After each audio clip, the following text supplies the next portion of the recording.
नमस्कार दोस्तों, स्वागत है आपका मेरे चैनल कॉमिक्स लाइफ में। शुरू करते हैं अनिल मोहन द्वारा लिखा गया देवराज चौहान सीरीज का एक उपन्यास सबसे बड़ा हत्यारा पार्ट 3। तभी गनमैन ने गोली चलाई जो कि लेटर बॉक्स से टकराई। फायर की आवाज कार में बम के गोले के समान गूंजती चली गई। गोली लेटर बॉक्स में टकराकर छिटक गई। दोनों तरफ से गोलियां चलने की गति तेज हो गई थी। ड्राइवर अपनी सीट छोड़कर बीच में आ गया था। दोनों गनमैन दाएं बाएं खिड़कियों पर डट गए थे। उनकी निगाहें अपने शिकारों को खोज रही थी। थोड़ी सी खुली खिड़की से गनमैनों के गनों का मुंह बाहरी तरफ निकला हुआ था। कोई जल्दी नहीं है, लोटिया कठोर स्वर में बोला। आराम से इन लोगों का मुकाबला करो, यह लोग हमारा कुछ भी नहीं बिगाड़ सकेंगे। कहने के पश्चात लोटिया ने सिगरेट सुलगा ली। गनमैनों ने भी अब गोलियां चलानी शुरू कर दी थी। हर कोई स्तब्ध था। सुबह के समय मधुबन जैसे भीड़ भाड़ वाले इलाके में इस तरह गोलियां चलना छोटी बात न थी। गोली की आवाज सुनकर वहां मौजूदा कई पुलिसमैन उस दिशा में दौड़े, परंतु गोलियां चलने की गति तेज होने के कारण और कई तरफ से आवाजें आने के कारण उन्हें ठिठकना पड़ा। जल्द ही उन्हें इस बात का पता चल गया कि जय किशन लोटिया की कार पर दो तरफ से गोलियां बरसाई जा रही हैं और जवाब में लोटिया की कार में से भी फायर किए जा रहे थे। वह समझ गए कि इस वक्त बीच में आना ठीक नहीं होगा। यह अंडरवर्ल्ड का मामला है। अगर वह बीच में आए तो गोलियां उनके जिस्म में भी धंस जाएंगी। वैसे भी वह सामने जाकर करते क्या? एक आध को छोड़कर अन्य पुलिस वालों के पास हथियार के नाम पर मात्र लकड़ी के डंडे थे। दूर रहकर ही वह गोलियां चलती देखने लगे। इस हादसे की सूचना हेडक्वार्टर भेज दी गई। जय किशन लोटिया की कार के आसपास अन्य कार वालों, ट्रक, स्कूटर, बस व अन्य लोग कुछ ही पलों में अपने वाहनों को छोड़कर वहां से दूर होते चले गए थे। बेहद अजीब सा माहौल वहां बन चुका था। भीड़ भाड़ वाले चौक पर वाहन ही वाहन खड़े थे। गोलियां चल रही थी। आसपास कोई भी इंसान नहीं था। दूर भीड़ ही भीड़ नजर आ रही थी। 5 में से 4 को देवराज चौहान ने दो दो करके गनों सहित दाएं बाएं भेज दिया था। फिर योजना के मुताबिक दोनों ने गोलियां चलानी शुरू कर दी थी। जैसा कि देवराज चौहान का विचार था, गोलियां चलनी आरंभ होते ही ट्रैफिक जाम हो जाएगा और जय किशन लोटिया की कार आगे नहीं बढ़ सकेगी। और हुआ भी ऐसा ही। फिर देखते ही देखते लोग अपने वाहन वहीं छोड़कर वहां से दूर हटते चले गए। 5वां, जिसका नाम अवतार सिंह था, वह उसकी बगल में ही खड़ा था। दोनों लोटिया की कार से 50 गज दूर थे। सब कुछ ठीक ठाक देखकर देवराज चौहान बोला, अवतार सिंह भागो, जैसा कहा है वैसा ही करना। देवराज चौहान होठ भींचकर बोला और अगले ही पल दोनों लोटिया की कार की तरफ दौड़ पड़े। पास पहुंचते ही अवतार सिंह लोटिया की कार से चंद फीट दूर ठीक पीछे की तरफ एक कार के पीछे जा छिपा और हाथ में रिवॉल्वर चमक उठी थी। देवराज चौहान नहीं रुका। भागते भागते उसने उछाल भरी और लोटिया की कार की डिग्गी पर पांव रखता हुआ छत पर जा चढ़ा। रोमांचकारी दृश्य था। गोलियां चल रही थी और खुद देवराज चौहान लोटिया की कार की छत पर चढ़ा हुआ था। क्षण भर के लिए गोलियां चलनी रुकी, तत्पश्चात फिर आरंभ हो गई। देवराज चौहान का चेहरा इस समय पत्थर की भांति सख्त हुआ पड़ा था। दांत भिजे हुए थे, आंखें सुर्ख थी। उसने जेब से रिवॉल्वर निकाली और पलक झपकते ही कार की खिड़की से बाहर निकले गन के मुंह के करीब करके ट्रिगर दबा दिया। रिवॉल्वर की गोली गन के मुंह से जा टकराई और छिटक गई। गन के मुंह में हल्का सा टेढ़ापन आ गया। वह बेकार हो गई थी। अगले ही पल देवराज चौहान पलटा और दूसरी तरफ निकली गन का मुंह उसने थामा, जो कि बेहद गर्म था। इसके साथ ही उसने थोड़े से खुले शीशे में रिवॉल्वर की नाल डाली और ट्रिगर दबा दिया। कार के भीतर दिल दहला देने वाली चीख उभरी। जाहिर था देवराज चौहान के रिवॉल्वर से निकली गोली गनमैन के शरीर में किसी नाजुक जगह जा लगी थी। गन पर पकड़ ढीली हो गई और देवराज चौहान ने बिना क्षण गवाए गन को बाहर खींचा और कार की छत पर रख लिया। तभी पीछे से अवतार सिंह ने गोली चलाई। देवराज चौहान फौरन पलटा। कार की पिछली सीट का शीशा खोलकर रिवॉल्वर वाला हाथ बाहर निकलकर छत की तरफ कोई गोली चलाने ही वाला था कि अवतार सिंह के रिवॉल्वर से निकली गोली खिड़की से निकले रिवॉल्वर से टकराई। रिवॉल्वर छिटककर दूर जा गिरा। हाथ भीतर गया और खिड़की का शीशा पुनः बंद हो गया।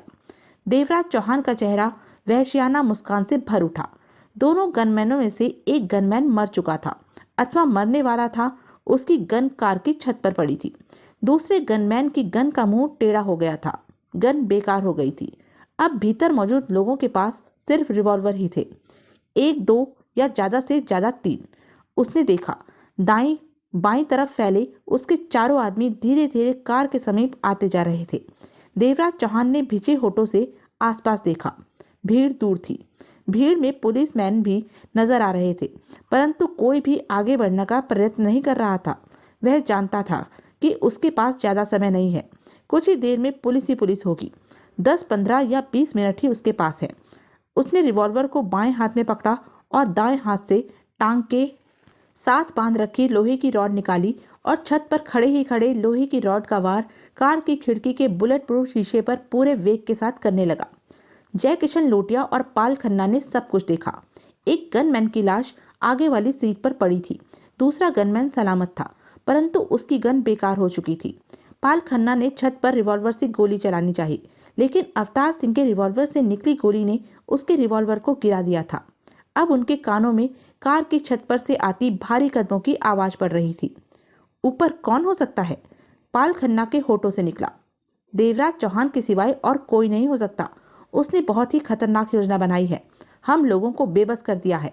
जय किशन लोटिया का स्वर क्रोध से कांप रहा था। हमारा गनमैन मारा गया, यही बहुत बड़ी बात है। आज मुझे महसूस हो रहा है कि मैंने अपनी सुरक्षा में कई कमियां छोड़ रखी हैं। मुझे इस कार के आगे पीछे अपने आदमी रखने चाहिए थे। अगर ऐसा किया होता तो इस समय हम अपनी ही कार में बंद न होते। अब क्या किया जाए सर? पाल खन्ना भी क्रोध से कांप रहा था। चिंता करने की आवश्यकता नहीं। यह लोग हमारा कुछ नहीं बिगाड़ सकेंगे। कार के शीशे बुलेट प्रूफ है। हम तक कोई गोली नहीं पहुंच सकेगी। जय किशन लोटिया के क्रोध भरे स्वर में विश्वास का पुट था। कुछ ही देर में पुलिस आकर इन लोगों की लाशें बिछा देगी। हमारे आदमियों तक भी अब तक इस हादसे की खबर पहुंच चुकी होगी। वह भी आते ही होंगे। आप ठीक कह रहे हैं। तभी लोहे की छड़ का वार शीशे पर हुआ। सब चौंक पड़े। लोटिया का चेहरा अजीब से भावों से भर उठा। दूसरा, फिर तीसरा वार हुआ। उसने फौरन जेब से रिवॉल्वर निकालकर हाथ में ले ली। आंखों में व्याकुलता नजर आई थी। खन्ना, लोटिया का स्वर बर्फ की मानिंद ठंडा था। सावधान हो जाओ, अब कुछ भी हो सकता है। शीशा ज्यादा देर तक नहीं टिक पाएगा और टूट जाएगा। पाल खन्ना ने फौरन गनमैन को देखा। तुम्हारे पास रिवॉल्वर है? जी हाँ। मुझे दे दो और तुम सिर नीचे करके बैठ जाओ। पाल खन्ना कुर्राया। गनमैन ने रिवॉल्वर निकालकर पाल खन्ना की तरफ बढ़ा दी। कुछ चोटें मारते ही देवराज चौहान के माथे पर पसीने की बूंदें झिलमिलाने लगी थी। कपड़ों के बीच भी पसीने की चिपचिपाहट का एहसास होने लगा था, परंतु इन चोटों से कार का मजबूत प्लास्टिक का शीशा क्रैक हो गया था। अब 1 या 2 चोटों की कसर थी कि शीशे ने टूटकर नीचे जा गिरना था। तभी पीछे छिपे अवतार सिंह ने भी अपनी टांग के साथ बंधी रॉड निकाली और बढ़कर रॉड का वार जोर जोर से कार के पिछले शीशे पर करने लगा। उसके दूसरे हाथ में रिवॉल्वर थमा हुआ था। कड़कती गर्मी में उसका चेहरा भी पसीने से भर उठा। इन आवाजों के सिवाय चारों तरफ स्तब्धता छाई हुई थी। दूर खड़े लोग दम साधे यह सब देख रहे थे। इन सब बातों को शुरू हुए 7-8 मिनट हो चुके थे। उसी समय दोनों तरफ से गोलियां बरसाने वाले कार के समीप आ पहुंचे। उनके एक हाथ में गनें थी तो दूसरे में रॉडें। उनके चेहरों से वहशत टपक रही थी। वह भी रॉडों के कार के शीशों पर वार करने लगे। देखते ही देखते तेज आवाजों के साथ कार के बुलेट प्रूफ शीशे टूटते चले गए, परंतु इससे पहले वह गनों को संभाल पाते कार के भीतर मौजूद जय किशन लोटिया और पाल खन्ना के हाथों में थमे रिवॉल्वरों में से गोलियां निकलकर उनके सीनों में प्रवेश करती चली गई। उन चारों के शरीर उछले, गनें हाथ से छूट गई और नीचे गिरकर तड़पने लगे। पल भर के लिए वहां मौत का सन्नाटा छा गया।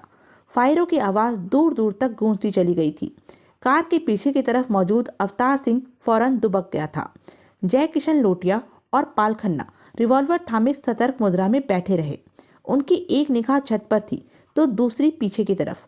बीतता हुआ एक एक पल मौत का एहसास दिला रहा था। तभी देवराज चौहान का आग में धधकता स्वर उनके कानों में पड़ा। लोटिया, मैं देवराज चौहान हूँ। मैं तुम्हारा अपहरण करना चाहता हूँ, तुम्हें मारना नहीं चाहता। हालात तुम्हारे सामने हैं। तुम मेरे रहमो करम पर हो। मैं तुम्हें 2 मिनट का समय देता हूँ। रिवॉल्वरें बाहर फेंको और कार में जो भी मौजूद है उसके साथ बाहर आ जाओ। याद रखो, मेरा एक आदमी कार के पीछे खड़ी कार की ओट में जा चुका है और उसकी रिवॉल्वर की नाल तुम लोगों की तरफ है। अगर नीचे झुककर खुद को उसके निशाने से बचा भी लिया तो मेरे से न बच सकोगे। कार की छत से मैंने रिवॉल्वर की नाल खिड़की की तरफ करके ट्रिगर दबा देना है। अच्छी तरह सोच लो। 2 मिनट है। अपनी जिंदगी और मौत का फैसला आराम से कर सकते हो। देवराज चौहान का दरिंदगी पूर्ण लहजा उन्हें सोचने पर मजबूर कर रहा था। क्या करें सर, हम तो बुरी तरह फंस चुके हैं। देवराज चौहान की आवाज के थमते ही पाल खन्ना धीमे स्वर में बोला, कुछ करना होगा। जय किशन लोटिया का चेहरा आग का दरिया बना हुआ था। इससे पहले जिंदगी में कभी भी मैं इतना बेबस नहीं हुआ। लोटिया ने एक एक शब्द चबाकर कहा, इस समय बाजी देवराज चौहान के हाथ में है। हमारी जरा सी अकलमंदी हमारी जान ले सकती है। वह जैसा कह रहा है वैसा ही करो। वैसे चिंता करने की कोई बात नहीं। काफी वक्त बीत चुका है। पुलिस या हमारे आदमी आते ही होंगे। वह हमें ले जा नहीं सकेगा। आसपास ट्रैफिक जाम है। उसने कोई गाड़ी दूर खड़ी कर रखी होगी और वहां तक पहुंचने में भी कुछ तो समय लगेगा। आपका मतलब कि हम उसके आगे घुटने टेक दें? पाल खन्ना हिचकिचाया। सवाल घुटने टेकने का नहीं, वक्त की नाजुकता का है। कहते हुए लोटिया ने अपने हाथ में थमा रिवॉल्वर बाहर फेंक दिया और ऊंचे स्वर में बोला, हम बाहर आ रहे हैं। जवाब में देवराज चौहान ने कुछ नहीं कहा। पाल खन्ना ने भी रिवॉल्वर बाहर फेंक दी। फिर लोटिया, पाल खन्ना, ड्राइवर और गनमैन कार से बाहर निकल आए। भीतर एक गनमैन की लाश पड़ी थी। कार के पीछे खड़ा अवतार सिंह भी सतर्क मुद्रा में सामने आ गया था। उसके हाथ में थमे रिवॉल्वर का रुख उन चारों की तरफ था। देवराज चौहान और जय किशन लोटिया की खूनी निगाहें आपस में मिली। कोई शरारत मत करना लोटिया, देवराज चौहान ने हाथ में थमे रिवॉल्वर को हिलाकर खतरनाक स्वर में कहा। मैं जानता हूं तुमने बुलेट प्रूफ कपड़ों के नीचे पहन रखा है, लेकिन इतना याद रखना कि तुम्हारी खोपड़ी और चेहरा बुलेट प्रूफ नहीं है। हमारे बाहर आने का मतलब ही यही है कि हम कुछ नहीं करना चाहते।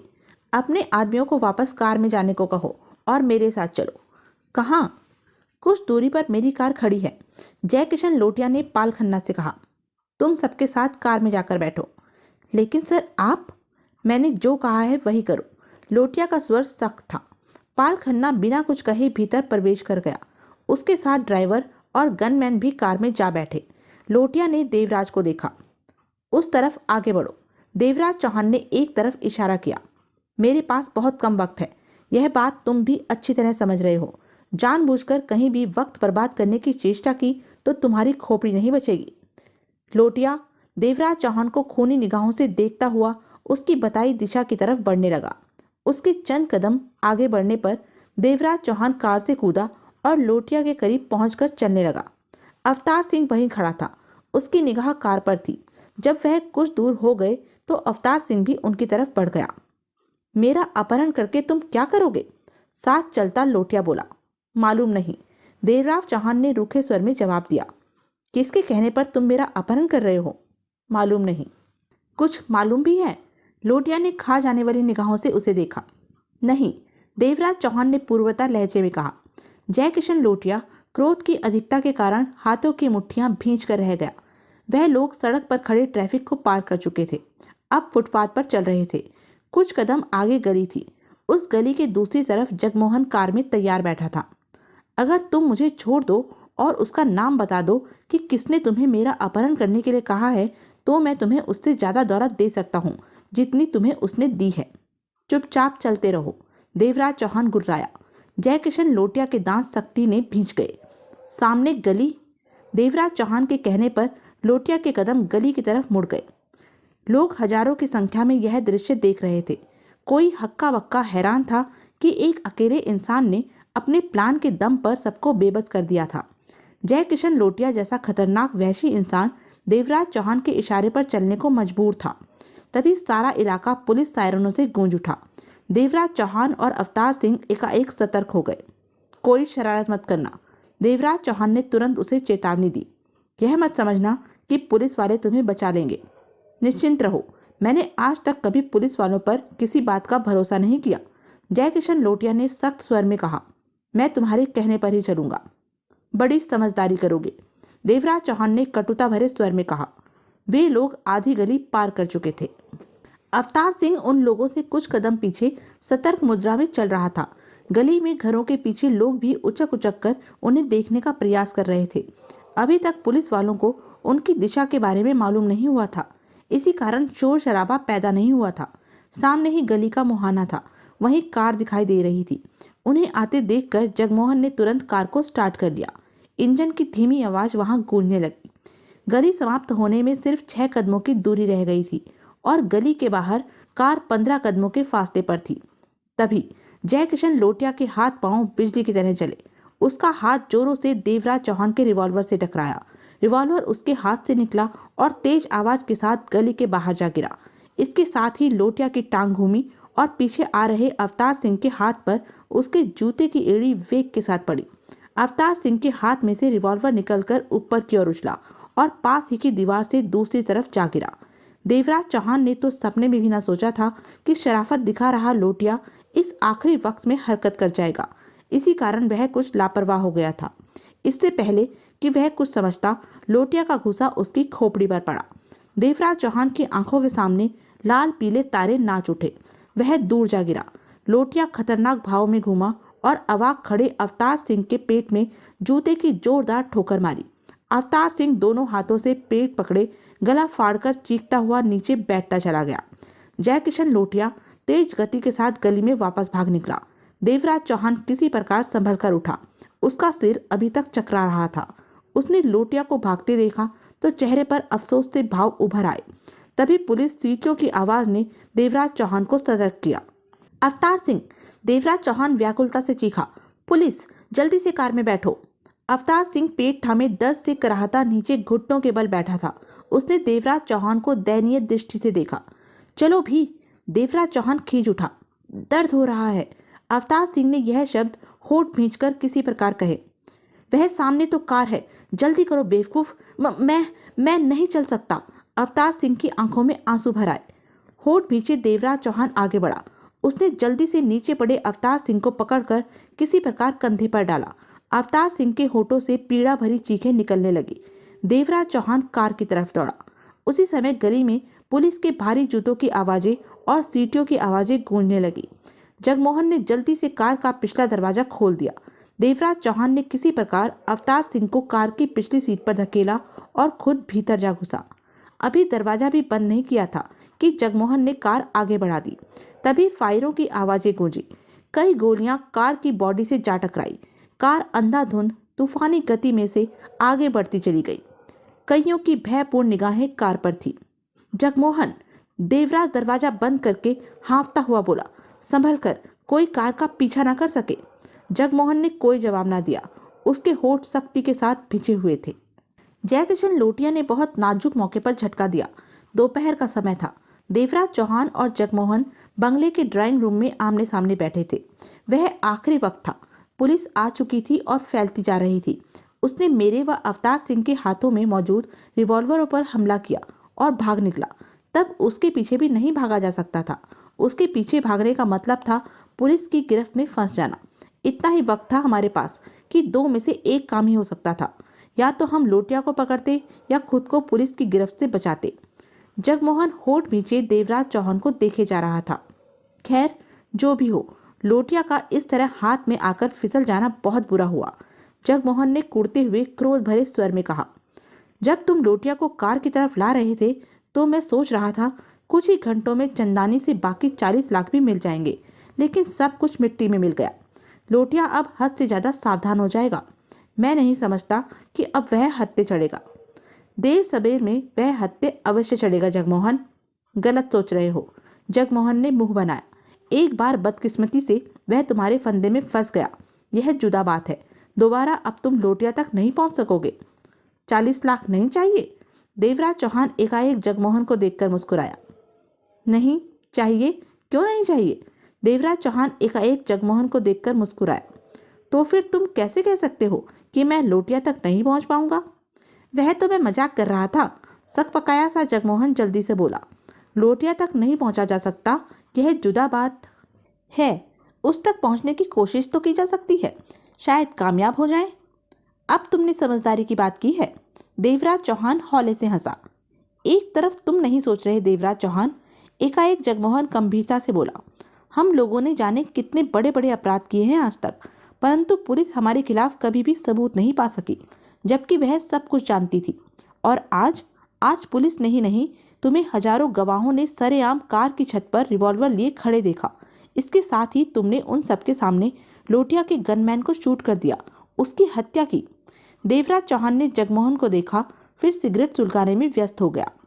मैं जानता हूँ कि बहुत बड़ा जुर्म मैंने हजारों गवाहों के सामने किया, देवराज चौहान कश लेकर बोला। एक यही बात मुझे खल रही है, जबकि लोटिया का बच निकलना भी मेरे लिए परेशानी का कारण नहीं है। मेरा पहचान लिया जाना बहुत बुरा हुआ। पुलिस ने अब तक जोर शोर के साथ तुम्हारी तलाश शुरू कर दी होगी, जानता हूँ। और लोटिया क्या कर रहा होगा? वह, देवराज चौहान के चेहरे पर अजीब सी मुस्कान सिमट आई। वह तो इस बात का फैसला करने में लगा होगा कि मुझे कैसी मौत दी जाए, और उसकी यह ख्वाहिश कभी भी पूरी नहीं होगी। भगवान ही जाने आने वाले वक्त में क्या होगा। जगमोहन ने गहरी सांस ली। अवतार सिंह की क्या हालत है? पहले से बेहतर है। जब यहाँ पहुंचा तो बेचारे की बहुत बुरी हालत थी। लोटिया ने जूते की ठोकर इस कदर खतरनाक अंदाज में मारी थी कि बेचारे का सांस लेना ही कठिन हो रहा था। तुम अवतार सिंह का ध्यान रखो, देवराज चौहान ने सिर हिलाकर कहा। मैं कुछ देर लोटिया के बारे में सोचना चाहता हूँ। लोटिया का ख्याल होगा कि अब कुछ समय के लिए मैं चुप करके बैठ जाऊंगा, जबकि मैं तुरंत हरकत में आना चाहता हूँ। लोटिया के अपहरण के लिए? हाँ। हे भगवान! जगमोहन के होठों से गहरी सांस निकल गई। अंधेरा होने के पश्चात शाम 8 बजे मेवाराम चंदानी बंगले पर पहुंचा। उसके चेहरे पर अजीब से भाव छाए हुए थे।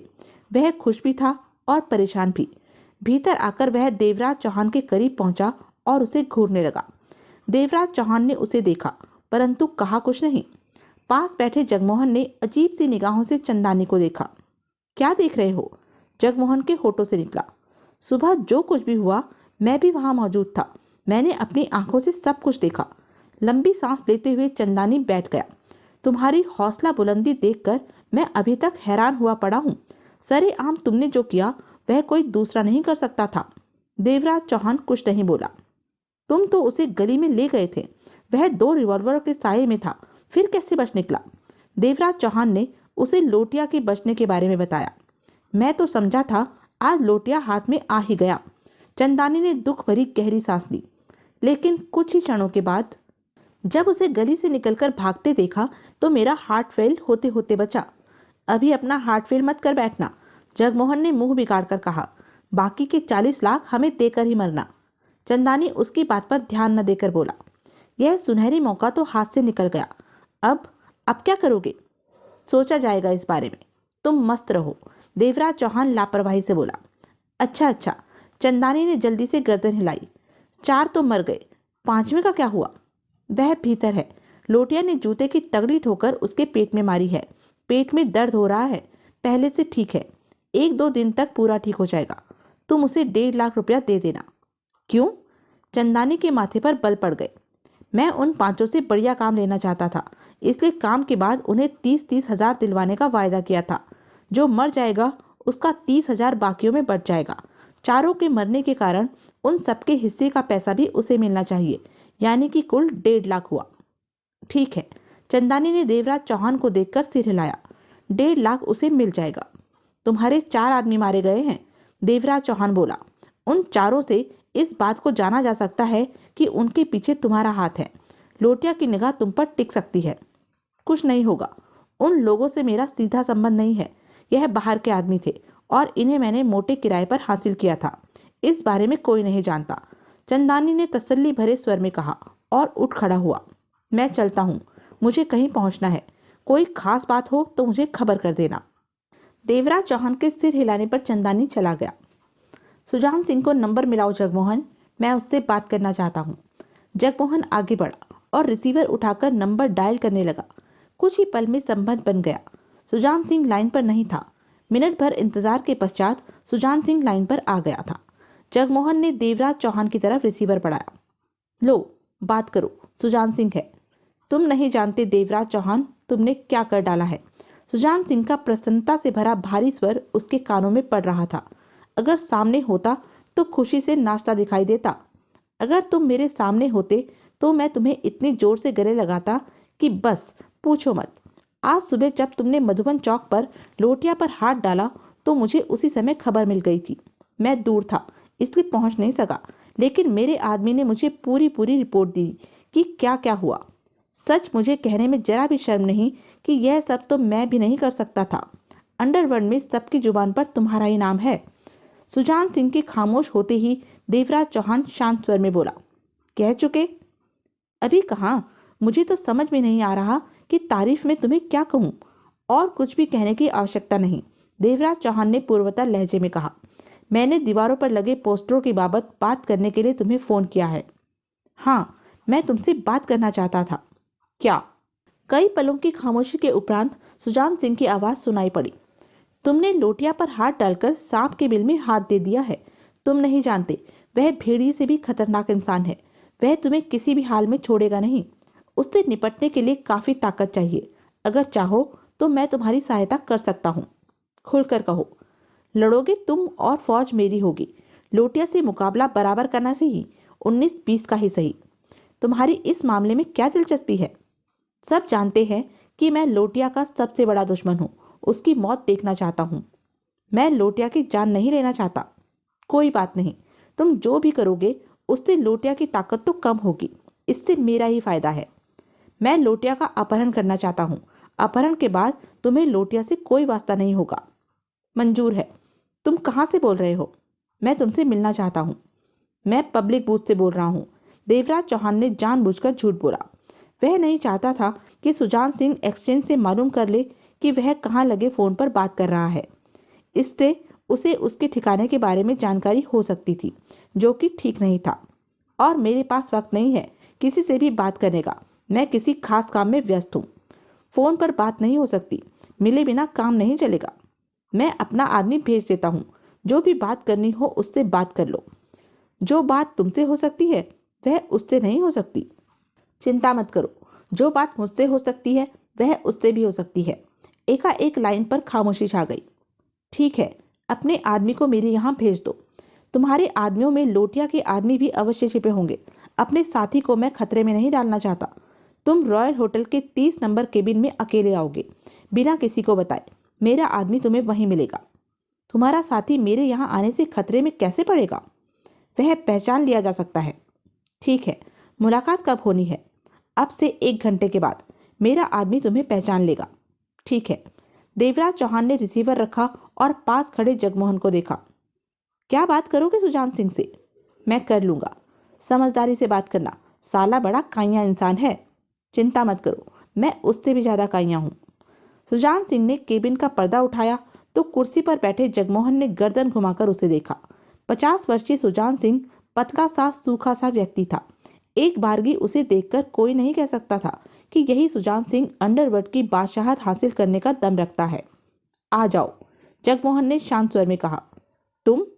मुझे देवराज चौहान ने भेजा है और मैं तुम्हारा ही इंतजार कर रहा हूँ। सुजान सिंह ने अपने सूखे से बदन पर लटक रहे सफारी सूट की कमीज को ठीक करने का प्रयत्न करते हुए भीतर कदम रखा।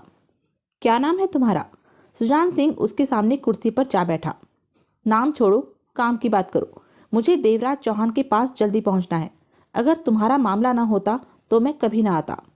तुम अकेले आए हो या? अकेला आया हूँ। कहो, क्या कहना चाहते हो? जगमोहन ने पहलू बदला। सुजान सिंह ने उसे देखा, फिर सिगरेट सुलगाकर बोला। जय किशन लोटिया के खिलाफ मैं देवराज चौहान को सहायता देना चाहता हूँ। यह तो बहुत अच्छी बात है सुजान सिंह जी, लेकिन दिक्कत यह है कि हमारी योजना में लोटिया को जितना झटका देना जरूरी था वह तो हम दे ही चुके हैं। क्या मतलब? मतलब कि हमारा मेन मकसद लोटिया का अपहरण करना है। लोटिया के आदमियों को मारना, उसे माली नुकसान पहुंचाना नहीं। नहीं तो फिर पहले ऐसा क्यों किया? कहा ना, योजना के मुताबिक जितना करना था हम कर चुके। हैरानी की बात है, लोटिया को अपने पीछे डलवा कर अब लड़ाई से भाग रहे हो? जगमोहन के जवाब पर सुजान सिंह बेचैन हो उठा था। हम भाग नहीं रहे, बल्कि अपने बढ़ने की दिशा बदल दी है। जगमोहन ने लापरवाही से कहा। वैसे हमारा मकसद सिर्फ लोटिया का अपहरण है, ना कि लोटिया को माली नुकसान पहुंचाना। जो कुछ भी हमने किया वह लोटिया को झटका देने की नीयत से किया। देवराज चौहान से तो आशाजनक बात हुई थी। तुम्हें समझने में गलती हुई होगी, ऐसा कुछ नहीं था। सुजान सिंह ने पहली बार जगमोहन को ध्यानपूर्वक देखा। इसका मतलब हमारे मिलने का कोई फायदा नहीं हुआ? फायदा हो सकता है, जगमोहन अर्थपूर्ण स्वर में बोला, अगर तुम मेरी एक बात का जवाब दे दो। क्या? हमारे वारों से लोटिया कमजोर हो जाएगा। उसकी कमजोरी का तुम फायदा उठाकर अंडरवर्ल्ड से लोटिया को खदेड़ दोगे और खुद अंडरवर्ल्ड के ऊंचे सिंहासन पर जा बैठोगे। यह सब तो तुम्हारे हक में हुआ, तुम फायदा उठा गए, हमें क्या मिला? सुजान सिंह ने गहरी निगाहों से उसे देखा। तुम क्या चाहते हो? सुजान सिंह उलझे स्वर में बोला। कितना देते हो? बोलो। वैसे तो कीमत ज्यादा होनी चाहिए, क्योंकि बाद में सारा फायदा तुमने ही उठाना है। क्योंकि अपने आदमियों की सहायता दे रहे हो, इसलिए मामूली सी रकम से ही काम चल जाएगा। वह मामूली रकम कितनी है? सिर्फ 30 लाख। मंजूर है, रकम तुम्हें मिल जाएगी। सुजान सिंह ने तुरंत सिर हिला दिया। मिल नहीं जाएगी, कल मिल जानी चाहिए, इसी जगह पर, दोपहर 1 बजे। सुजान सिंह ने सिर हिला दिया। बदले में देवराज चौहान क्या करेगा? 2 काम, एक अपने लिए, एक तुम्हारे लिए। जय किशन, लोटिया का अपहरण उसने अपने लिए करना है और लोटिया की मशीनरी को वह तुम्हारे लिए कमजोर बनाएगा। ठीक है, यहाँ तक कि हमारी बात पूरी हुई। कल दोपहर 1 बजे इसी केबिन में मेरा आदमी 30 लाख रुपया दे जाएगा। जगमोहन का दिल जोर से धड़कने लगा। 30 लाख का जैकपॉट उसने बैठे बैठे ही मार लिया था। अब एक बात का जवाब तो दे दो। क्या देवराज चौहान लोटिया का अपहरण किसके लिए करना चाहता है? किसके लिए मतलब? जगमोहन के माथे पर बल पड़ गए। लोटिया का अपहरण देवराज चौहान किसके कहने पर कर रहा है? किसी के लिए नहीं, अपने लिए कर रहा है। महंत से उसकी खुंदक हो गई थी। सुजान सिंह के होठों पर बचकाना मुस्कान उभर आई। बेटे, मुझे बेवकूफ समझते हो क्या? नहीं तो। जगमोहन हड़बड़ाया। फिर झूठ क्यों बोल रहे हो? इसलिए कि मैं किसी भी कीमत पर इस बात का उत्तर सच में नहीं दे सकता। तो साफ कह दो ना, झूठ बोलने की क्या जरूरत है? सुजान सिंह मुस्कुराया।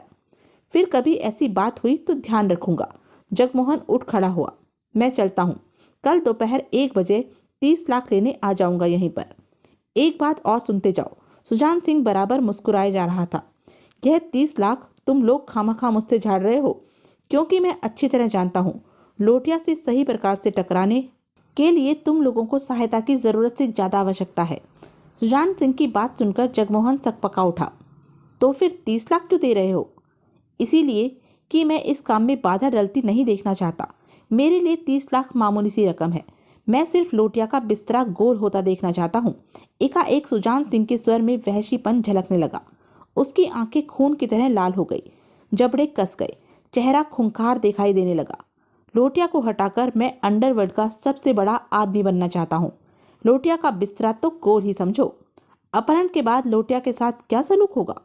जगमोहन ने सुजान सिंह की आंखों में झांका, फिर स्थिर लहजे में बोला। यह तो वही जाने जो अपहरण करा रहा है। कल 1 बजे मैं यहाँ पहुंच जाऊंगा। कहने के पश्चात जगमोहन केबिन से बाहर निकल गया। सुजान सिंह से भी 30 लाख झाड़ने का प्रबंध कर लिया। पूरी बात सुनने के पश्चात देवराज चौहान ने हौले से हंसकर कहा, मैंने मौके की नजाकत देखकर ही ऐसा किया है। जगमोहन ने देवराज चौहान का हंसी में साथ दिया। मैं जानता था माल देने से वह मना नहीं करेगा, अलबत्ता 30 का 20 कराने की चेष्टा करेगा और मैं थोड़ी सी आनाकानी करने के बाद ही कर दूंगा। लेकिन उसने ऐसा कुछ नहीं किया। अब हमारे पास 70 लाख हो गया है। 40 अभी चंदानी से लेना है, यानी कि 1 करोड़ 10 लाख। हे भगवान, इतने पैसे का हम क्या करेंगे? जगमोहन का गला सूखने लगा। अभी मुंह मत सवारो। देवराज चौहान मुस्कुराया। पहले चंदानी से 40 लाख लेने के हकदार तो बनकर दिखाओ। जयकिशन लोटिया को उसके हवाले करो। देवराज चौहान की बात सुनते ही जगमोहन सपनों से बाहर आ गया। सोचने का डिपार्टमेंट तुम्हारा है, मेरा काम नोटों को संभालना है। तुम्हारे लिए एक काम है। क्या? जयकिशन लोटिया के बेटे महंत लोटिया के बारे में जानकारी हासिल करो कि दिन भर वह क्या करता है, कहाँ कहाँ जाता है, किस किस से मिलता है। क्या करना चाहते हो? करना नहीं चाहता, करके देखना चाहता हूँ। देवराज चौहान ने सिगरेट सुलगाकर कश लिया। तुम्हें जो कहा है वह जल्दी से पूरा करो। जगमोहन कई पलों तक देवराज चौहान को देखता रहा। यूं आंखें फाड़ फाड़ कर मुझे क्या देख रहे हो? देवराज चौहान ने मुंह बिगाड़ा। महंत लोटिया को उठाने की सोच रहे हो? हाँ। देवराज चौहान मुस्कुराया। तुम क्या सोचते हो, लोटिया बेटे के मुंह में खुद को हमारे हवाले कर देगा? यकीन के साथ कुछ नहीं कह सकता, सिर्फ कोशिश करके देखना चाहता हूँ। देवराज चौहान ने विचार भरी निगाहों से उसे देखा। इस बारे में तुम्हारा क्या ख्याल है? पक्के तौर पर कुछ नहीं कह सकता। यह तो इस बात पर निर्भर करता है कि लोटिया अपने बेटे को कितना चाहता है। जगमोहन ने गहरी सांस लेकर जवाब दिया। शाम को 6 बजे जगमोहन बंगले पर पहुंचा। 30 लाख मिले? देवराज चौहान उसे देखते ही बोला, हाँ, ठिकाने लगाया हूँ। सुजान सिंह खुद आया था? नहीं, उसका खास आदमी अमृतलाल आया था। कह रहा था सुजान सिंह तुमसे बात करना चाहता है। मैंने 5 बजे का टाइम दिया था, अब 6 बज रहे हैं। देवराज चौहान ने सिर हिलाया, फिर बोला, दिन भर 30 लाख के ही चक्कर में रहे, क्या महंत के बारे में भी कुछ पता लगाया? महंत के बारे में जल्दी मालूम करना कठिन था। नोटों को ठिकाने लगाने के पश्चात मैंने चंदानी को फ़ोन किया कि शायद महंत के बारे में जानता हो। वह जानता था। उसने बताया कि महंत लोटिया बंगले से निकलकर फिश होटल में जाकर बंद हो जाता है और जब जरूरी समझता है तभी बाहर आता है। वह सुरक्षा में ज़्यादा यकीन नहीं रखता। मन करे तो कार पर अकेला ही निकल जाता है, परंतु वह होटल से तभी निकलता है जब कोई खास बात हो। उसको होटल से बाहर निकालने के लिए खास बात पैदा की जा सकती है जगमोहन, अवश्य की जा सकती है, बशर्ते कि हमारे पास महंत लोटिया को उठाने का पूरा इंतजाम हो। इंतजाम भी हो जाएगा। देवराज चौहान के होठों पर जहरीली मुस्कान उभरी, फिर लुप्त हो गई। तुम पहले सुजान सिंह के नंबर मिलाओ, उससे तो बात कर ली जाए। 30 लाख मिल गया होगा। सुजान सिंह की आवाज़ देवराज चौहान के कानों में पड़ी। हाँ, देवराज चौहान ने फ़ोन का रिसीवर दूसरे हाथ में पकड़कर कहा, मेरे आदमियों का इस्तेमाल कब करोगे? वह तैयार हैं? मेरे आदमी हमेशा तैयार ही रहते हैं। बोलो, कब सेवा में हाजिर करूं? हाजिर करने की तुम फिक्र मत करो। मेरे नाम के पर्चे छपवा कर उन्हें दे दो और मुझे बता दो कि वह कहाँ पर होंगे, कहाँ मिलेंगे। मैं या मेरा आदमी आकर उन्हें निर्देश दे जाएगा कि उन्हें क्या क्या करना है। तुम कब मिलोगे मुझे? हमारे मिले बिना ही काम चल जाएगा। असल मुद्दा काम हो जाने का है, जो कि हो जाएगा।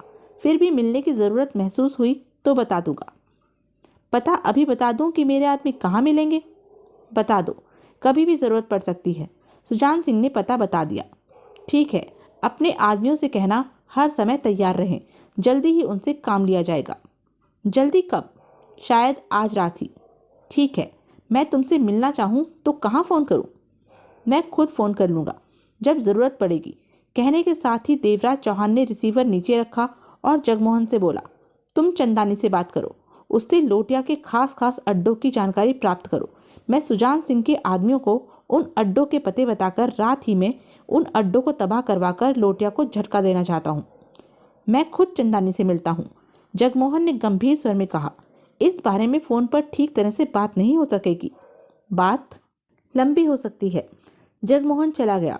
देवराज चौहान बंगले के ही एक कमरे में पहुंचा जहां अवतार सिंह कुर्सी पर बैठा था। अब कैसी तबीयत है? देवराज चौहान उसे देख मुस्कुराया। ठीक हूँ, कभी कभी पेट में दर्द उठने लगता है। अवतार सिंह बोला, मैंने चंदानी से कह दिया है, वह तुम्हें 1.5 लाख दे देगा। तुम अपनी बात के वास्तव में पक्के हो? देवराज अपनी बात का हमेशा ही पक्का रहता है, बशर्ते कि कोई उससे धोखेबाजी ना करे। देवराज चौहान ने सिगरेट सुलगाकर कश लिया। 1.5 लाख न भी मिलता तब भी मुझे तुमसे कोई शिकायत न होती, क्योंकि तुम्हारे कारण ही मेरी जान बची है, वरना अब तक पुलिस के हत्थे चढ़ा होता और मेरी बुरी गति बन रही होती। अवतार सिंह ने आभार भरे स्वर में कहा, अगर तुम मुझे उठाकर कार में न डालते तो। अवतार सिंह ने गहरी सांस लेकर आंखें बंद कर ली। अब कब तक तैयार हो जाओगे? काम के लिए? हाँ, अभी लोटिया का अपहरण कहाँ हुआ है? देवराज चौहान मुस्कुराया। रात भर और आराम करके सुबह तक मुझे ठीक हुआ ही समझो। अच्छी बात है, कल शायद महंत लोटिया को उठाना पड़े। इस काम को तुम करोगे। महंत को? तुम तो जय किशन लोटिया। हाँ हाँ, जय किशन लोटिया को ही उठाना है। बड़ा हाथ मारने से पहले छोटे मोटे हाथ तो मारने ही पड़ते हैं। कोई खास बात है इसलिए महंत को उठाने की सोची है? अवतार सिंह सिर हिलाकर बोला, कहाँ से उठाना है उसे? इस बारे में अभी तय नहीं हुआ, यह कल ही तय होगा। हेलो, महंत लोटिया की आवाज़ अवतार सिंह के कानों में पड़ी। अवतार सिंह ने रिसीवर पकड़े, एक निगाह सामने बैठे देवराज चौहान और जगमोहन पर मारी और बोला, महंत बोल रहा है? महंत लोटिया? हाँ, मैं तुमसे ही बात करना चाहता था। पहले बता, तू कौन बोल रहा है? अवतार सिंह। कौन अवतार सिंह? महंत लोटिया के स्वर में गुर्राहट भरी पड़ी थी। इस कौन का जवाब तुम्हें आगे होने वाली बातचीत में मिलेगा। बोल बोल, क्या बात करनी है तुझे? देवराज चौहान तो तुम्हें चाहिए होगा। चाहिए? मैं साले की टांगे चीर दूंगा अगर मेरे हाथ पड़ जाए तो। तुम्हारे हाथ पड़वा दूंगा। तुम तुम जानते हो देवराज चौहान कहाँ है? महंत लोटिया जैसे चिल्ला ही पड़ा। बिल्कुल जानता हूँ, तभी तो तुझे फोन किया है। जल्दी बता कहाँ है वह? आज मैंने उस साले की टांगे न चीर दी तो मेरा नाम महंत लोटिया नहीं। बोल बोल, कहाँ है वह कुत्ता? जवाब में अवतार सिंह हौले से हंसा। ऐसे कैसे बता दूं? तो फिर कैसे बोलेगा? महंत लोटिया किसी पागल हाथी की भांति चिंगाड़ उठा। बात यह है महंत लोटिया, अवतार सिंह ललचाए स्वर में बोला, मैं छोटा सा चोर हूँ। चोरी करने पहुंचा तो देखा वहां देवराज चौहान जैसा महारथी डेरा जमाए बैठा है। उल्टे पांव में वापस लौट आया। मेरा चोरी का प्रोग्राम सारा का सारा धरा रह गया। फिर मुझे ध्यान आया कि देवराज चौहान तुम लोगों का दुश्मन बना बैठा है और तुम लोगों को उसकी तलाश है। सोचा देवराज चौहान के बारे में बताकर तुम लोगों से ही कुछ मिल जाएगा। अरे तू बोल, तुझे क्या चाहिए? देवराज चौहान के बारे में बताने वाले को तो मैं आज की तारीख में मालामाल कर दूंगा। कितना मांगता है? महंत साहब, छोटा सा मामूली सा चोर हूँ, सिर्फ 1 लाख मिल जाए तो। 1 लाख तेरा। बता कहाँ है वह कुत्ता? तुम लाख मुझे दो, मैं बता दूंगा कि देवराज चौहान किस जगह पर है। आजा आजा, मेरे पास आजा। तेरा लाख तैयार रखा है मेरे पास। जल्दी आ, देवराज की टांगे चीरने के बाद 2 लाख तेरे को और भी दूंगा। यह तो आपकी जर्रा नवाजी है, लेकिन महंत साहब, मैं चाहता हूँ आप मुझे कहीं बाहर मिले। मैं आपके पास आकर किसी भी तरह का खतरा मोल नहीं लेना चाहता। देवराज चौहान के आदमियों को इस बात की खबर ना मिल जाए कि तू चोर है या चूहा जो इस तरह घबरा रहा है। खैर बोल, कहाँ मिलेगा तू? जहाँ भी हुजूर हुक्म करें। सपना टॉकीज पर आजा। मैं अभी पहुंचा। अवतार सिंह लालची हंसी हंसा। वो 1 लाख रुपया ले आऊंगा, मरा क्यों जा रहा है? जल्दी पहुंच जा सपना टॉकीज पर। कहने के साथ ही महंत लोटिया ने लाइन काट दी। अवतार सिंह ने रिसीवर रखकर देवराज चौहान को देखा। बात ठीक है? हाँ, इस समय सुबह के 10 बजे हैं। 12 बजे तक तुम महंत लोटिया को लेकर यहाँ आ ही जाओगे। आते समय उसकी आंखों पर पट्टी बांध लेना। देवराज चौहान ने सिगरेट का कश लेकर कहा। सुजान सिंह के 8 खतरनाक आदमियों से भरी कार पटेल नगर चौक पर तुम्हारा इंतजार कर रही है। कार का रंग काला है। जाते समय उन्हें साथ ले लेना और आते समय लोटिया के साथ उनसे अलग हो जाना। ठीक है। जगमोहन कार को ड्राइव करेगा। अवतार सिंह ने सिर हिला दिया। मैं यहीं पर तुम लोगों की वापसी का इंतजार कर रहा हूँ। उसके बाद अवतार सिंह और जगमोहन बाहर निकल गए। उनके निकलने के 5 मिनट पश्चात देवराज चौहान जल्दी से उठा और बाहर निकलता चला गया। सपना टॉकीज के सामने कार रुकते ही फौरन कार का दरवाजा खोलकर महंत लोटिया बाहर निकला। वह इस प्रकार सांस ले रहा था जैसे कोई घायल शेर तड़पता हुआ धीरे धीरे गुर्रा रहा हो। उसकी निगाहें तेजी के साथ आसपास दौड़ने लगी। करण सिंह के साथ 2 और कार से निकले और उसके पास आ पहुंचे। सपना टॉकीज भीड़ भाड़ वाला इलाका था। लोग आ जा रहे थे। उसे हम पहचानेंगे कैसे? करण सिंह महंत लोटिया से बोला। उल्लू के पट्टे से इस बारे में कोई बात नहीं हुई। महंत लोटिया के दांत भींच गए। साला चोर है, मुझे जानता होगा और मेरे पास आता ही होगा। उन सब की निगाहें चारों तरफ घूम रही थी। तभी एक तरफ से निकलकर अवतार सिंह उनके पास जा पहुंचा। मैंने ही फोन किया था, अवतार सिंह ने घबराए स्वर में कहा। फोन के बच्चे, वह देवराज चौहान कहाँ है? महंत लोटिया गुर्राया। बताता हूँ, वह 1 लाख रुपया। दे साले के मत्थे पर मार, महंत लोटिया करण सिंह से बोला। करण सिंह ने कपड़ों में छिपा पैकेट निकाला और अवतार सिंह की तरफ बढ़ाया। अवतार सिंह ने फौरन थाम लिया। पूरे 1 लाख हैं? नहीं, 500 रुपया, महंत लोटिया खूंखार स्वर में बोला। साले चोर की औलाद, पूरे 1 लाख हैं। घटिया काम करता है और घटिया ही सोच है तेरी। बोल अब। इस थोड़े से वक्त में सबकी निगाह अवतार सिंह पर ही थी। वह कुछ गज दूर खड़ी काली कार को देख न सके, जिसकी खिड़कियों से गनों की नालें झांकने लगी थी। अचानक ही अवतार सिंह की मुख मुद्रा बदली। वह हल्के से मुस्कुराया। तुम फंस गए महंत लोटिया। क्या बक रहा है? उस सामने वाली कार पर नजर मार और सीधा खड़ा रहे। तू या तेरा कोई आदमी हिला तो उसके शरीर में इतनी गोलियां धंस जाएंगी कि ऐसा लगेगा जैसे किसी ने पेन की स्याही से शरीर पर छींटे फेंके हो। अवतार सिंह का लहजा खतरनाक हो चुका था। मैं देवराज चौहान का ही आदमी हूँ। चारों की निगाह काली कार की खिड़की से झांकती गनों पर जाकर टिक गई। महंत लोटिया की नाक क्रोध से इस तरह से फूलने पिचकने लगी जैसे कि कोई पागल हाथी वेग से अपनी सूंड को हिलाने लगता है। धोखा करता है तू, मुझे धोखा देकर फंसा दिया। महंत लोटिया का शरीर जोर जोर से हिलने लगा। मैं तुम सबकी टांगे चीर दूंगा। मैं चुप। अवतार सिंह दांत भींचकर कुर्राया। एकाएक उसके हाथ में रिवॉल्वर चमकने लगी। बोल मत। अपने साथियों से कहे कि कार में बैठें और चले जाएं यहां से। नहीं कहता। लोटिया का जवाब सुनकर पल भर के लिए अवतार सिंह सकपका उठा। अगर तूने मेरी बात नहीं मानी तो कार से गोलियां चलनी शुरू हो जाएंगी, और तू जानता ही है कि गन की बौछार से बचना आसान नहीं। तब हमारे साथ तू भी मरेगा। मैं नहीं मरूंगा। क्यों? तू लोहे का बना है। जो मैंने बुलेट प्रूफ पहन रखा है, और वैसे भी मेरे आदमी बचाकर गन चलाएंगे। कहने के साथ ही अवतार सिंह के रिवॉल्वर की नाल महंत लोटिया के पेट से जा सटी। और जो भी हो, लेकिन इतना याद रख, तू नहीं बचेगा। अगर तूने मेरी बात नहीं मानी तो मेरे रिवॉल्वर से निकली गोली तेरा पेट उधेड़ देगी। इसके साथ ही कार वाले लोग शुरू हो जाएंगे। ध्यान से देखो, कार सिर्फ 20 फीट के फासले पर है। ऐसी की तैसी 20 फीट की। महंत लोटिया ने बिजली की सी फुर्ती के साथ अपने दोनों हाथ अवतार सिंह की रिवॉल्वर वाले हाथ पर मारे। अवतार सिंह को जरा भी ऐसी हरकत की आशा नहीं थी। रिवॉल्वर हाथ से छिटककर दूर जा गिरा। अगले ही पल महंत लोटिया ने अवतार सिंह को पकड़ा और ढाल के समान अपने आगे कर लिया। लाख रुपए का पैकेट हाथ से निकलकर नीचे जा गिरा। सब कुछ 2 पल में ही हो गया। तूने बुलेट प्रूफ पहन रखा है तो मैंने तुझे अपना बुलेट प्रूफ बना लिया है। बुलेट प्रूफ की औलाद, मैं तेरी वह हालत करूंगा कि तुझे अपनी माँ याद ना आई तो मुझे कहना। करण सिंह, तुम सब कार में बैठो और कार स्टार्ट रखो। मैं इस उल्लू के पट्टे को कार में लेकर आता हूँ। यह हमारे कब्जे में है। वह लोग गोली नहीं चलाएंगे। अड्डे पर चलकर इसकी ठोका बजाई करेंगे। जल्दी कर। करण सिंह आगे बढ़ा और कार का दरवाजा खोलकर भीतर जा बैठा। पास खड़े दोनों आदमियों में से एक सड़क पर पड़ा 1 लाख का पैकेट उठाने के लिए नीचे झुका। तभी कार से गन गरजी और पैकेट उठाने वाले का शरीर गोलियों से छलनी हो गया।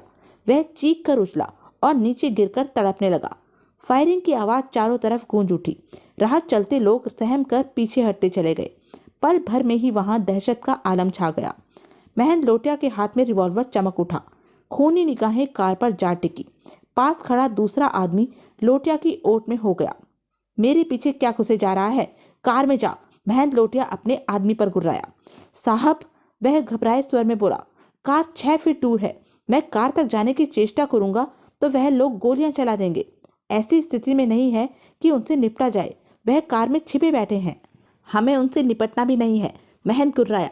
साले लड़ने मरने को तैयार होकर आए हैं और हम बिना तैयारी के। इसे साथ लेकर निकल चलना ही ठीक है हमारे लिए। फिर वह अवतार सिंह से बोला, चल धीरे धीरे हमारी कार की तरफ खिसक। लोटिया, अवतार सिंह सुलगते स्वर में बोला, मैं यहाँ से 1 इंच भी नहीं हिलूंगा। चाहो तो बेशक मुझे गोली मार दो, लेकिन याद रख, मुझे गोली मारने की देर होगी कि तेरे जिस्म में असंख्य गोलियां धंसी होंगी। मेरे आदमी सिर्फ इसलिए अभी तक खामोश हैं कि तूने मुझे ढाल बना रखा है। तो तू कार तक नहीं चलेगा? नहीं। साले, क्यों बेमौत मरना चाहता है? महंत लोटिया गुर्राया। मैं नहीं, तू मरना चाहता है। इधर तूने मुझे गोली मारी, उधर तू भी गया। तेरी जबरदस्ती भी काम नहीं आने वाली। मैं कार की तरफ किसी भी कीमत पर नहीं बढ़ूंगा। अवतार सिंह हद से ज्यादा दिलेरी से काम ले रहा था, जबकि उसके चेहरे पर पसीना बहना आरंभ हो गया था। उसे भय था कि महंत लोटिया जैसा पागल इंसान कहीं वास्तव में ही उसे गोली न मार दे। मन ही मन वह सहमा हुआ सा था।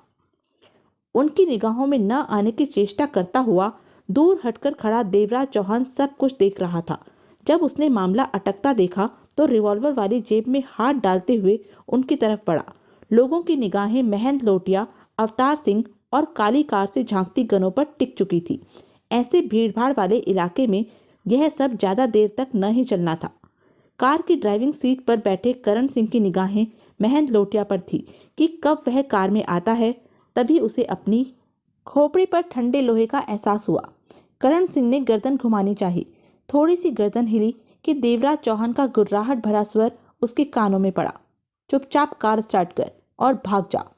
तुम? करण सिंह के होठों से निकला। मैं आखिरी बार कह रहा हूँ, भाग जा। देवराज चौहान की आवाज में मौत के भाव झलकने लगे थे। नहीं तो मेरे रिवॉल्वर से निकली गोली तेरी खोपड़ी के चीथड़े उड़ा देगी। चल जल्दी कर। करण सिंह के चेहरे पर सफेदी झलकने लगी। उसने एक आंख तिरछी करके देवराज चौहान को, फिर खोपड़ी से सटी रिवॉल्वर की नाल को देखा। तत्पश्चात कार स्टार्ट की और टॉप गियर में डालकर आगे बढ़ा दी। अगले ही पल कार तेजी से आगे भाग निकली। कार आगे जाने की आवाज सुनकर महंत लोटिया ने गर्दन घुमाई। उसकी एक बाह अवतार सिंह के शरीर के गिर्द लिपटी थी और दूसरे हाथ में थमी रिवॉल्वर अवतार सिंह के सिर से सटी हुई थी। गर्दन घुमाते ही लोटिया की निगाह देवराज चौहान पर पड़ी तो उसकी आंखें हैरानी से फैलती चली गई। कदाचित उसे यकीन नहीं हुआ था कि देवराज चौहान इस कदर अचानक इतने पास आ पहुंचेगा। पहले ही पल उसकी आंखें क्रोध से लबालब अंगारों से भर गई, परंतु देवराज चौहान ने उसे कुछ भी कर गुजरने का मौका न दिया। एक ही छलांग में महंत लोटिया के करीब था और हाथ में थमी रिवॉल्वर लोटिया की कमर से सट चुकी थी। लोटिया हक्का बक्का रह गया। लोग 3 तक गिनने को कहते हैं, लेकिन मैं सिर्फ 2 तक ही गिनूंगा, दरिंदगी भरे स्वर में कहते हुए देवराज चौहान ने रिवॉल्वर की नाल का दबाव महंत की कमर पर बढ़ाया। और इन 2 गिनने तक तूने अवतार सिंह को छोड़कर अपनी रिवॉल्वर नीचे गिरा देनी है, नहीं तो मैं अपने रिवॉल्वर की गोली तेरी कमर में घुसेड़ दूंगा। तुझे इतना तो मालूम होगा कि मर्द जब कहते हैं तो पूरा करके दिखाते हैं। अब मैं गिनने जा रहा। देवराज चौहान के शब्द पूरे होने से पहले ही लोटिया ने अवतार सिंह को छोड़ा और अपनी रिवॉल्वर नीचे फेंक दी। आजाद होते ही अवतार सिंह ने नीचे से रिवॉल्वर उठा ली। कार कहाँ है? देवराज चौहान पूर्वता स्वर में गुर्राया। यही है, अवतार सिंह ने कहते हुए निगाहें घुमाई। तब तक दूर खड़ा सब कुछ देख रहा जगमोहन कार को आगे बढ़ाता ले आया था। कार पास आकर रुकी। अवतार सिंह ने जल्दी से कार का दरवाजा खोला। देवराज चौहान महंत को धक्का देकर कार के पास लाया और खुले दरवाजे से भीतर धकेल दिया। महंत के कार में जाते ही अवतार सिंह भी फौरन कार में घुसा और महंत पर चढ़ने वाले अंदाज में उससे सटकर बैठकर रिवॉल्वर उससे सटा दी। अगर तू रास्ते में नाचा तो तेरा इंजन फेल कर दूंगा, अवतार सिंह गुर्राया। देवराज चौहान ने कार का दरवाजा बंद किया और बोला, जगमोहन दौड़ा ले कार को, कोई ठीक जगह रोककर इसकी आंखों पर पट्टी बांध लेना। अगले ही पल जगमोहन ने कार को तेज रफ्तार के साथ भगा दिया। देवराज चौहान पलटा और भय से कांपते महंत के साथी को देखकर गुर्राया। भाग! कहने की देर थी कि लड़खड़ाती टांगों से उसे जिधर का रास्ता दिखाई दिया भाग निकला। देवराज चौहान ने रिवॉल्वर जेब में डालकर काली कार की तरफ हाथ हिलाकर उसे जाने का इशारा किया। काली कार की खिड़की से झांकती गने अंदर हो गई और देखते ही देखते कार स्टार्ट होने के साथ ही आगे बढ़ गई। देवराज चौहान अपनी कार की तरफ दौड़ा। कुछ ही क्षणों में उसकी कार भी वहां खड़े लोगों की निगाहों से ओझल हो चुकी थी और सड़क के बीचों बीच पड़ी महंत लोटिया के आदमी की लाश चंद पलों पहले घटी खूनी घटना की गवाही देने को तत्पर थी। महंत को कुर्सी से बांधा हुआ था। उसके हाथ पांव इस कदर सख्ती से बांधे हुए थे कि उन्हें खोल पाना भी कठिन था। वह बेबस सा बंधनों में जकड़ा सामने बैठे अवतार सिंह को देखे जा रहा था, जिसने की रिवॉल्वर थाम रखी थी। दरवाजा खुला और देवराज चौहान के साथ जगमोहन ने भीतर प्रवेश किया। महंत और देवराज चौहान की आंखें टकराई। तुम तो मेरी टांगे चीरने वाले थे, देवराज चौहान ने मुस्कुराकर कहा। महंत उसे घूरता रहा, बोला, कुछ नहीं। यहाँ आकर कैसा लग रहा है महंत? देवराज चौहान पुनः बोला। बहुत ही अजीब, महंत लोटिया गुर्राया, क्योंकि आज से पहले कभी भी मेरी यह हालत नहीं हुई। यह सब कुछ नया है मेरे लिए। आज से पहले देवराज चौहान से तुम्हारा वास्ता नहीं पड़ा था, इसलिए यह हालत नहीं हुई थी, जो कि अब हो गई। अगर तुम मेरी टांगे चीरने को न कहते तो यह सब न होता, देवराज चौहान ने सिर हिलाकर कहा। मालूम नहीं तुम्हें मेरी बात का यकीन आएगा या नहीं, लेकिन सच यह है कि तुम्हारे बाप का अपहरण करने का मेरा कोई इरादा नहीं था। ऑफर मेरे पास आई थी, परंतु मैंने कबूल नहीं की। लेकिन तुम्हारी उल्टी हरकतों के कारण मुझे ऑफर कबूल करनी पड़ी और तुम्हारे बाप को उठाने की कोशिश भी करनी पड़ी। अफसोस, कामयाब नहीं हुए, महंत कड़वे स्वर में बोला। यह बात तो जग जाहिर है कि मैं असफल हुआ हूँ, देवराज चौहान मुस्कुराया। अब मुझसे क्या चाहते हो? मुझे क्यों उठाया है? तुम्हारे बाप का हत्थे चढ़ना कठिन हो रहा था। सोचा तुम्हें पकड़कर तुम्हारा सौदा जयकिशन लोटिया से किया जाए। बेटे का मोह बाप को सोचने पर मजबूर तो करेगा। महंत लोटिया ने बेचैनी से पहलू बदला। यह तो औरतों वाला काम हो गया। औरतें ही ऐसी घटिया हथकंडे अपनाती हैं। मेरी निगाहों में यह मर्दाना काम है, देवराज चौहान मुस्कुराकर बोला, क्योंकि मैंने महंत लोटिया जैसे खतरनाक इंसान को उठाया है, जो कि काफी खतरनाक माना जाता है। अगर इस काम के लिए मैंने किसी औरत को उठाया होता तो तुम इसे घटिया काम कह सकते थे। मैं इसे मर्दों की लड़ाई नहीं मानता। तो क्या वह मर्दों की लड़ाई थी जब तू या तेरा कुत्ता 10-10 आदमी लेकर इसके सामने आ जाते थे? जगमोहन फट पड़ा, साला नामर्द, हमें मर्दानगी सिखा रहा है। शाम को हाँफता हुआ चंदानी आ पहुंचा। तुमने तुमने महंत लोटिया को उठाया है? आते ही वह देवराज चौहान से बोला। हाँ, लेकिन महंत को उठाकर करना क्या चाहते हो? देवराज चौहान ने चंदानी को देखते हुए सिगरेट सुलगाई। बेटे के बदले बाप को मांगूंगा। बेटे के बदले बाप को मांगोगे? चंदानी की आंखें सिकुड़ गई। यानी कि बाप को बाप से ही? हाँ, असंभव। तुम जय किशन लोटिया को नहीं जानते। वह खुद को तुम्हारे हवाले नहीं करेगा। ना करे, मैं तो एक चांस लेकर देख रहा हूँ। कामयाबी तो बात की बात है। वह ना माना तो महंत का क्या करोगे? देखा जाएगा। देखा नहीं जाएगा। आखिर इस बारे में तुमने कुछ तो सोचा होगा। चंदानी बेचैन हो उठा। मामूली सा मामला है, जब वक्त आएगा सोच लेंगे। तुम क्यों मरे जा रहे हो? मैं कहाँ मर रहा हूँ, सिर्फ पूछ ही तो रहा हूँ, चंदानी ने हड़बड़ाकर कहा। फिर बोला, उसके बाप को फोन कब करोगे? बात करके देखो वह क्या कहता है। फोन 2 दिन के बाद किया जाएगा। क्यों 2 दिन के बाद क्यों? है कोई बात, तुम बेकार की बातें मत पूछो। ठीक है, एक काम करना, जब लोटिया को फोन करो तो मुझे बुला लेना। उस वक्त मैं पास में रहना चाहता हूँ। चंदानी जल्दी से बोला। परसों 11 बजे तक आ जाना। अगले 2 दिनों तक देवराज चौहान ने चारों तरफ नजर रखी। अंडरवर्ल्ड में उथल पुथल मची हुई थी। जय किशन लोटिया के आदमी उसकी और महंत की तलाश में एड़ी से चोटी तक का जोर लगा रहे थे।